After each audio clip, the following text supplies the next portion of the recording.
Muri Zimbabwe azvina kumira zvakanaka. Vice President Constantine Chiwenga finally met with Justice Minister Ziyambi, the man who disqualified him from becoming the next president of Zimbabwe. Zvino azvina kumira mushe kuZimbabwe. Gore rese ratabva kumashure uko. I don't know kuti 2026 achange akanyatsomira sei, because rinova gore riri kupromisa zvakanyanya zvakawanda panyaya dzezvematongerwo enyika. But kumashure uko it looks like vanhu vekuZimbabwe tanga tiri kungobhejera mabhiza ane nhumbu chete. I still remember vanhu tichitanga kunzi gore richinzi gore regudo, vanhu vachipedzera kuti Vice President Chiwenga ndiye achapinda, ndiye achata save, and the next thing waibva ungoona gudo guru racho richihagana napresident Mnangagwa wacho. Tovatotoshanzusa kuti zvinhu zvazvo zvingombofamba sei, but vanhu vakasvika pathe extent yekuti vakaona kuti zvinhu zvakatadza kubudirira vatanga kuti istrategy. Like what happened kuna Mudarageza, akauya with punch yechitaura kuti right izvo zotekadai Mudara vaita zvese, even musi wakafoira chinhu chake. Isusu ndobva zvoona kuti mukuona chinhu ichi chatofoira zvatodhakwa. Vanhu vakatanga iwe strategy yakutoshandisa imwe strategy chichi, but vanhu makabuda ndimamuri manumber 1 panapa kutukirira chamisa kuti wai wakanyarara iwewe, wakazolai wakadai, waifanira kugara uchiuya uchitaura wakadai. Zvinhu hazvina kushanda mashandiro iwayo. But now patave izvezvi so I don't know kuti nyaya inopera sei, because vakomana vasangana ku Heroes Acre, Vice President Constantine Chiwenga back to back with Minister of Justice Ziyambi ndiye akadisqualify Chiwenga kuti munhu anyora that dossier haambofa akaita president, ende mukada kutry kuita anything funny, like if you try to repeat zvakaitika muna 2017 tosangana patreason, and treason anonoza macharges acho. Macharges etreason unotongorwa death sentence, even though death sentence yakabviswa zvayo kuZimbabwe, pasaka chinenge changuwa kana life in jail. Ndo mataurikiri azvaita. Nasi vakamira vese kudai so Ziyambi muvhuri wehombe. To be very honest with you, Ziyambi is that guy wekuti ukatarisa mudosia umu pakataurwa theme yanyanya kufamba muna 2025 yanga iri yekuti zvigananda ngazvisungwe, pasine zvigananda ngazviende mujeri.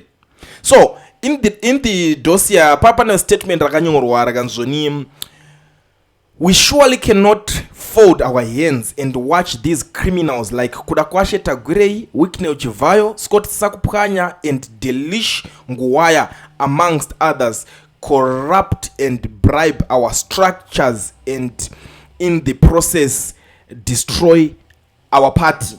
Because by zvigaranda zvacho zviri kuti ende for sure vanhu vakatengerwa mota. Handizive kana uri munhu anosapota ZANU-PF usina kutengerwawo mota, handizive kuti unosapota ZANU-PF yakaita sika kuti unenge wakadzungaira zvakanyanya kudii zvekuti hauna kubenefitawo pazvinhu. But vana vevanhu vakabenefita, to be very honest with you. Vanhu vakatengerwa mota, kuntonewo umwe ndotoziva wekuti vakatengerwa mota 3 chaidzo achingotengerwa achingodzoka achingotengerwa. It's like vanhu vacho zvigaranda zvacho izvozvo, the way they spend money, vanospenda mari as if havana zvimwe zvekuita. But in that response yekunzi yezvigananda iyoyo, this is a reckless statement coming from the author, who is expected to appreciate the due process that ought to be followed before one is labeled a criminal. What is emerging from this narrative is a trend of attacking the president through certain individuals. One would assume that due process is a given at a author's level. What is interesting is that the targeting deliberate omits some notorious alleged smugglers such as Simon Rudland and Zanid Mott, among others, who are alleged to be associates of some members of the Presidium. You know, alright, in short, and do anonzi manigirikina reckless statement. It's like urungorotomoka uziwana vanzi munhu arikutaura recklessly, anzitaura ukushandisa rimi usina rimi rusina kuconnectwa nebrain. So in short pane vanonzi utaura zvinhu zvekupenga. Nhasi vakamira vese ainoperera papo. The dossier ranga rakareba, to be very honest, and inini rakatomboshaya kuti vanhu muZimbabwe makanyatsoteerera here zvakataurwa mudossier macho, because people were celebrating. Mazomuona azodaiso akutonobvisa chigaranda zvakubva, yowe this time Mnangagwa anobva, what. You get the point? So pane imwe yakanetsa futi pachitaurwa kunzoni nyaya hanzi 1.9 billion was stolen from the Ministry of Finance through the sale of a 35% stake in Kuvimba mining house is wholly misleading. It is surprising how a legitimate sale is now being distorted into an act of theft. But papatotaura kunzi ko pane mari imwe yakabiwa chichi vanza ime ma-allegations aya hazvina musoro wese ma-allegations zvacho zvingotaura toda kuti vanhu vanzi taura izvi zvine proof zvine umpo kwete kungomuka makango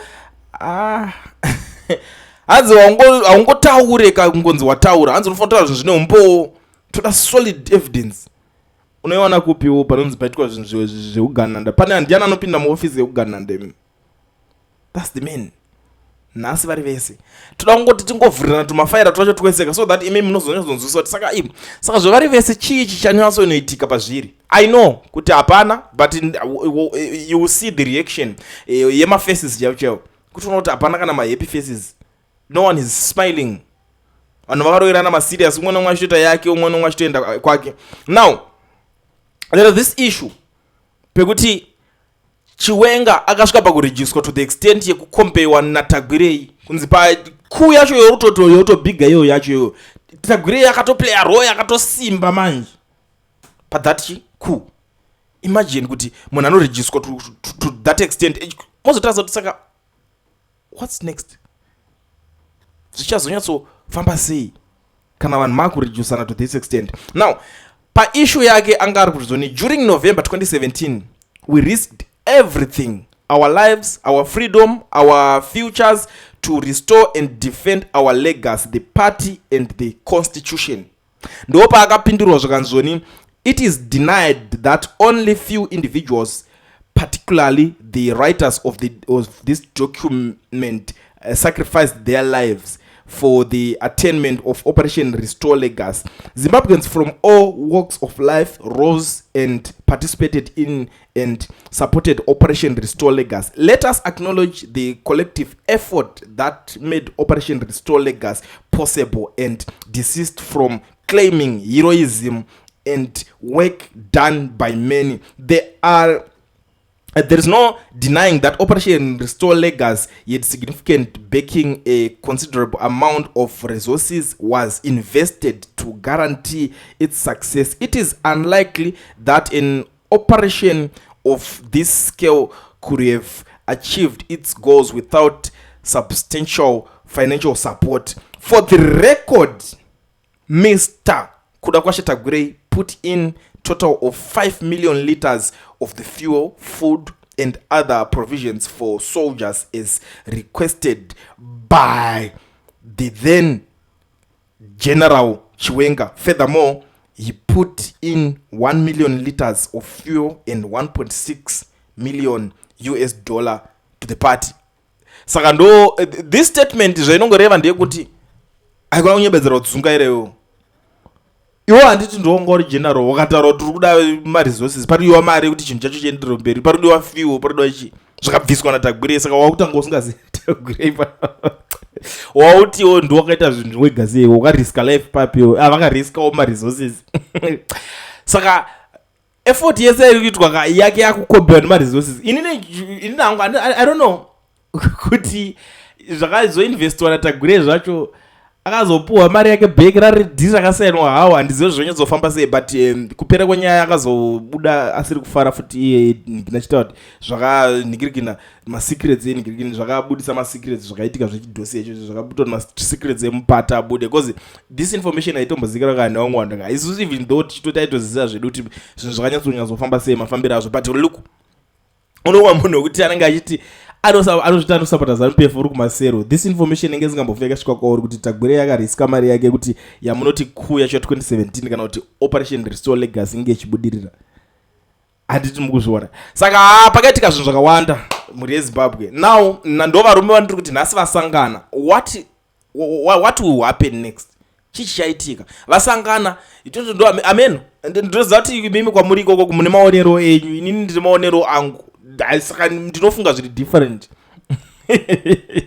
kuti saka uyu mesi dzacho dzitadza uchazondiconnectira honestly speaking. Hai ndakambo makaudzana magaramo yakadaro, I don't think kuti pane kakusangana kanenge kada kuzoitika utonzi iwo ukada kutira kudzokorodza zvakaitika muna 2017 zvacho izvozvo. Maybe waane mafunders ako or people who are funding whatever you are planning to do, kangoda kungoidzosa situation iyo yato treason.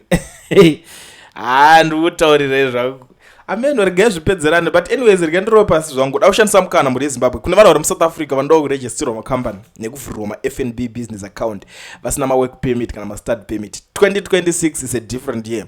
Zviri easy. Bata company inonzi Education Research ndo dzega shasha dziri kuzvigona. Vanokwanisa kuregistera company vokuvhurira FNB business account usina work permit kana start permit. Taurai navo vakuregisterei uri kwauri ikoko. You don't need to travel kutera kwavari, vari reliable, affordable, vanokuitira vari kwavari ikoko. Chako chonongoita chete wewe kubata namba wotaura navo, rova screenshot wotaura navo vokubatsira zvinhu zvako zvakutoendeka. 2026 is a different year. Vanhu vachaita mari but iwo haikona kusara. Gara watora namba idzo, gara waregister company wovhurirwa FNB business account.